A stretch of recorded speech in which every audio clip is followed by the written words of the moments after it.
నమస్కారం భారతవాజ్ news channel కు స్వాగతం। ఈ రోజు మనం ఆంధ్రప్రదేశ్ రాష్ట్రంలో విద్యుత్ రంగంలో జరుగుతున్న ఒక తీవ్రమైన అవినీతి గురించి చర్చించుకోబోతున్నాం। దేశంలో కన్నీ విని ఎరుగని స్థాయిలో జరుగుతున్న ఈ అక్రమాలు, రాజకీయ నాయకులు, విద్యుత్ ఉద్యోగాలు, కాంట్రాక్టుల కుమ్మక్కులపై ప్రజలను ఎలా బాహటంగా దోచుకుంటున్నారో స్పష్టంగా చూపించబోతున్నాను। ఈ అవినీతి భారం పడేది ఎవరి మీద అంటే సామాన్య ప్రజల మీదే। ఇది నాకు తెలిసిన ఒక స్నేహితుడు కమర్షియల్ కరెంట్ బిల్లు, ఇందులో యూనిట్ కి ఏకంగా 14 రూపాయలు చెల్లిస్తున్నాడు। మనకన్నా 5 రేట్లు సంపన్నమైన చైనాలో, 30 రేట్లు సంపన్నమైన అమెరికాలో ఈ రేట్లు లేవు। ఈ రేట్లతోనే జనాలు చేస్తుంటే ఆంధ్రప్రదేశ్ ప్రభుత్వం కొత్త ట్రూ అప్ చార్జెస్ పేరుతో మరో 12,717 కోట్ల రూపాయలు భారం ప్రజల మీద మోపడానికి సిద్ధమవుతుంది। మీరు సరిగ్గానే విన్నారు। ఈ అవినీతి మీద నేను చేసిన పరిశోధనలు వెలికి తీసి ఆధారాలు మీ ముందు ఉంచుతున్నాను। నేను వాడిన సోర్సెస్ ఏమేం వాడానో డిస్క్రిప్షన్ లో యాడ్ చేస్తాను, ఒక్కసారి వెళ్ళి చెక్ చేసుకోండి। RTI right to information request పెట్టినా ప్రభుత్వం నుంచి సమాధానమే రాలేదు, కాబట్టి కొన్ని వివరాలను వేరే స్థలాల నుంచి ఆర్థికంగా సేకరించాను। ఈ అవినీతి ఎలా జరిగిందో వివరించడానికి కరెంట్ డిపార్ట్మెంట్ ప్రైవేట్ కంపెనీల దగ్గర కొనే అగ్రికల్చర్ ట్రాన్స్ఫార్మర్స్ ఉదాహరణగా ఎంచుకుంటున్నారు। ప్రజలు ఎన్నుకున్న పాలకులు షిరిడి సాయి ఎలక్ట్రికల్ లిమిటెడ్స్ అనే ఒక కంపెనీకి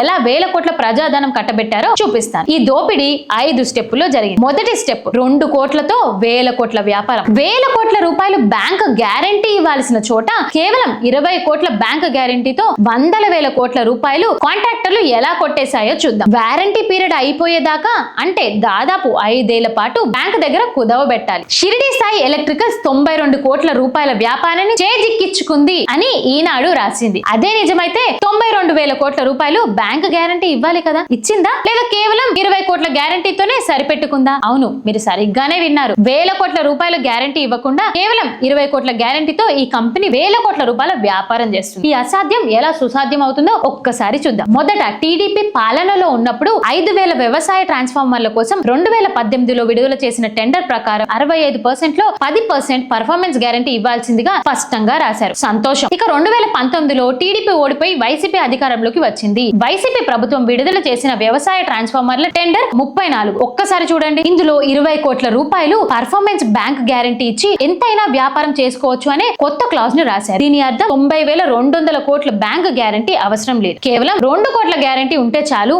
అని నిర్దేశించారు। 2024లో టీడీపీ కూటమి ప్రభుత్వం అధికారంలోకి వచ్చిన తర్వాత జగన్ ప్రభుత్వం షిరిడి సాయికి ఇచ్చిన వరం అదే, కేవలం 20 కోట్ల డిపాజిట్ తో వందల వేల కోట్ల రూపాయల కాంట్రాక్టు లబ్ధి పొందే అక్రమాన్ని తొలగించిందా? లేదు। తొలగించకపోగా వైసీపీ అక్రమ అగ్నికి ఆజ్యం పోసింది। అదేలానో ఒక్కసారి చూద్దాం। షిరిడి సాయికి పోటీ లేకుండా చేయడం। ప్రస్తుత టీడీపీ ప్రభుత్వం 10,000 వ్యవసాయ ట్రాన్స్ఫార్మర్ల టెండర్ 94 విడుదల చేసేసింది। ఇప్పటికే జగన్ చేసిన ప్రత్యేక సలహాలు సరిపోలేదనుకున్నారో ఏమో, టెండర్ షిరిడి సాయి రక్షణకు మరిన్ని క్లాజులు పెట్టింది। మన మంచి ప్రభుత్వం సబ్స్టెన్సులు, గ్రిడ్ కన్స్ట్రక్షన్లు చేసే ఈపీసీ కాంట్రాక్టు చాలా విద్యుత్ పరికరాలు కొంటారు। వాటిని షిరిడి సాయి లాంటి 2,000 కోట్ల గ్యారంటీ ఇచ్చిన కంపెనీ దగ్గర కొంటే ఆ కాంట్రాక్ట్ బ్యాంక్ గ్యారంటీలో ఇవ్వాల్సిన అవసరం లేదని ప్రత్యేక క్లాజ్ పెట్టింది ప్రస్తుతం టీడీపీ ప్రభుత్వం। ఇంకేముంది, అందరూ షిరిడి సాయి దగ్గరికి ఎగబడి కొంటారు। అంతేకాదు, షిరిడి సాయి రక్షణకు స్పష్టించిన పద్మ వ్యూహాన్ని దాటుకొని ఏదైనా జాతీయ కంపెనీ టెండర్ గెలిస్తే ఆ గెలిచిన టెండర్ లో సగం వ్యాపారం స్థానిక కంపెనీకి ఇవ్వాలనే కండిషన్ పెట్టింది టీడీపీ ప్రభుత్వం। ఆ స్థానంలో కంపెనీ ఎవరనేది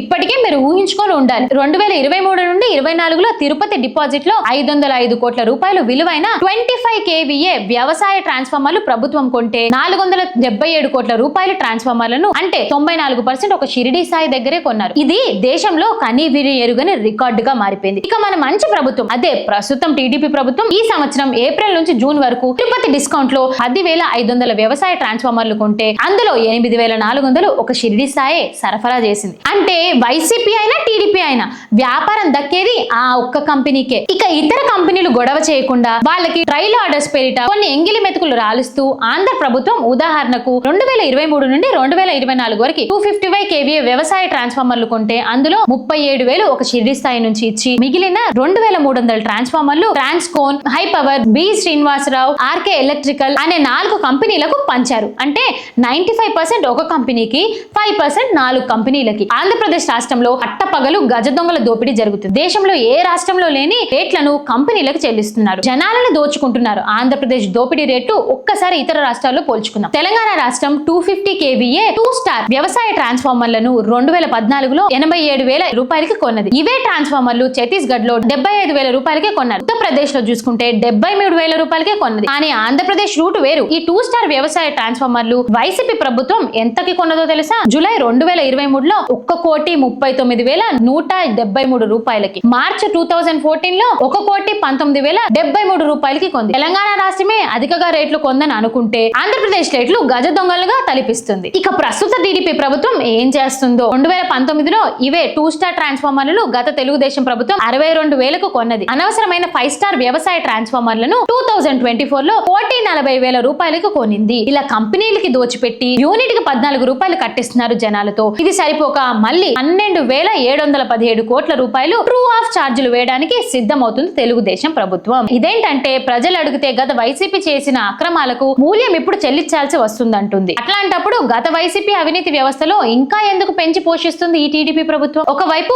లిక్కర్ స్కామ్ మీద సమగ్ర దర్యాప్తు చేస్తున్న తెలుగుదేశం ప్రభుత్వం విద్యుత్ స్కామ్ దర్యాప్తు చేసుకోవడానికి కారణం ఏమిటి? ఈ ప్రశ్నకు సమాధానం ఎలక్ట్రల్ బాండ్స్ ద్వారా టీడీపీ అత్యాధునిక 40,000 కోట్ల రూపాయలు డొనేట్ చేసిన సంస్థ ఏదో గెస్ చేయగలరా? ఆ గెస్ కరెక్టే. షిరిడి సాయి 40 కోట్ల వైట్ మనీని డొనేట్ చేయడం జరిగింది. Bureau of Indian standard protocol ప్రకారం ఎలక్ట్రికల్ డిపార్ట్మెంట్ 1000 ట్రాన్స్ఫార్మర్లు అందులో 10% 100 ట్రాన్స్ఫార్మర్లు ర్యాండమ్ గా ఎంచుకొని 24 రకాల టెస్టులు చేస్తూ 11 రకాల పరికరాలతో చేయాల్సి వస్తుంది. ఇది కాక టెంపరేచర్ రైస్ టెస్ట్ చేయాలి. అయితే ఈ టెస్ట్ చేయడానికి కనీసం 12 నుంచి 14 గంటలు పడుతుంది. 100 ట్రాన్స్ఫార్మర్లు సెటప్ చేయడము, ఎనర్జింగ్ స్టెబిలైజింగ్ చేయడము, మళ్ళీ కూలింగ్ పీరియడ్, దాని తర్వాత డాక్యుమెంటేషన్, ఇవన్నీ చేయడానికి కనీసం 3 నుంచి 4 రోజులు పడుతుంది. మరి ఈ తతంగం మొత్తం ఒక్క రోజులో ఎలా పూర్తయింది? ఈ ఇన్స్పెక్షన్ 2025లో జరిగింది. అంటే వైసీపీ పాలన వచ్చినా కూడా ఈ అవినీతి సామ్రాజ్యం టీడీపీ పాలనలో కూడా యథావిధిగా కొనసాగుతుంది. ఈ కథకు నేను ఇంకా ముగింపు పలకలేదు, ఇంకా ఉంది, వినండి, చూడండి. మన దేశాన్ని మనం ఎట్లా నాశనం చేసుకుంటున్నామో చూసి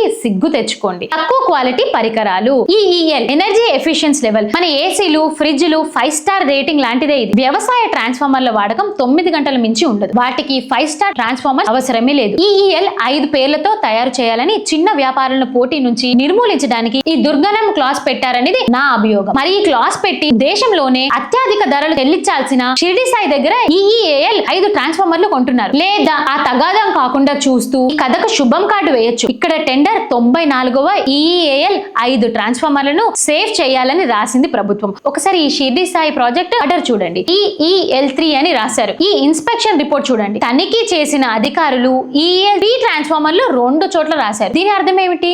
ఈఎల్ 5 అని చెప్పి పోటీ నుంచి ఇతరులను తప్పించి ఈఎల్ 3 సరఫరా చేస్తున్నారా? లేదా ఏం జరుగుతుంది? అంటే డిపాజిట్ లేకుండా, పోటీ లేకుండా, నింగి నాటే ధరలతో ప్రజల్ని దోచుకుంటూ తూతు మంత్రం ఇన్స్పెక్షన్ చేస్తే సరిపోలేదా? ఆఖరికి టెండర్ ప్రకారం ఒప్పుకున్న ఈఎల్ 5 ట్రాన్స్ఫార్మర్స్ ని కూడా ఇవ్వడం లేదా? ఏంటి అరాచకం? అసలు ఏంటి ప్రభుత్వాలు, ప్రైవేట్ మాఫియాలు? అసలు ఈ స్థాయి దోపిడీ చేసే ధైర్యం ఎలా వచ్చిందో పాలకులకు. మళ్ళీ 1,200 కోట్ల రూపాయలు ట్రూ ఆఫ్ ఛార్జీలు ప్రజల మీద మోపడానికి సిద్ధమవుతుంది తెలుగుదేశం ప్రభుత్వం. మంచి మనుషులు మౌనంగా ఉంటే సమాజంలో అరాచకం తాండవం చేస్తుంది. మనం మెలుకోపోతే మన రాష్ట్రం, మన భవిష్యత్తు అంధకారంలోకి నెట్టబడతాయి. ఈ దోపిడీ ఆపడానికి మనందరం గొంతు విప్పాలి. మరిన్ని నిజాల కోసం, మరిన్ని అప్డేట్ కోసం చూస్తూనే ఉండండి భారతవర్షాన్ని. జై హింద్.